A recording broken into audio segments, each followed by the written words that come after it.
Hi friends, అందరికీ నమస్కారం. నేను మీ Anjali. Welcome back to my YouTube channel Anjali Mohan blog. Subscribe to our channel for more videos. ఈ video అయితే తలకాడు నుంచి బయలుదేరి సీదా అయితే మైసూర్కి అయితే పోతుంది. మైసూర్లో ఉండే ద ఫేమస్ చాముండేశ్వరి అమ్మవారిని చూసేదానికి.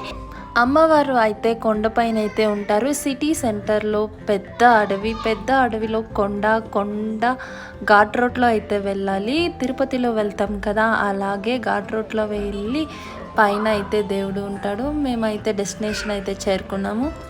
లాస్ట్ టైం ఈ గుడికి వచ్చినప్పుడు మా ఫ్రెండ్స్తో అయితే వచ్చాను. కాలేజ్ ఫైనల్ ఇయర్లో ట్రిప్లో అయితే వచ్చాము. ఈ గుడికి మంచి మెమొరీస్ అయితే ఉన్నాయి. ఇక్కడ టెంపుల్ క్లోజింగ్ టైం 6 o'clock అని చెప్పారు అక్కడ. అందుకే తొందరగా అయితే దర్శనానికి వెళ్తుంది.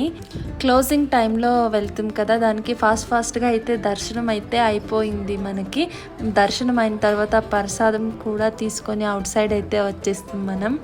ఎప్పుడు చాలా రష్గా అయితే ఉండేది టెంపుల్. క్లోజింగ్ టైం కదా, కొంచెం ఖాళీగా ఉంది, ప్రశాంతంగా. ఫైనలీ దర్శనం అయితే అయిపోయింది.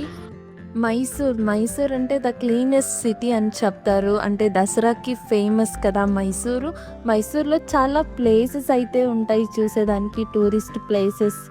మేమైతే ఇప్పుడు కేఆర్ఎస్ డ్యామ్ అయితే చూసేదానికి పోతా ఉన్నాం. మాకు ఇప్పుడు టైం లేదు కాబట్టి వేరే ఎక్కడ వెళ్ళట్లేదు. సీదా అయితే కేఆర్ఎస్ డ్యామ్, బృందావన్ గార్డెన్కి అయితే పోతా ఉండము లైట్ షో చూసేదానికి. Subscribe my channel for more videos. ఈ వీడియో నచ్చినట్లయితే లైక్, షేర్ అండ్ సబ్స్క్రైబ్ చేసుకోండి. Thank you. See you in the next video.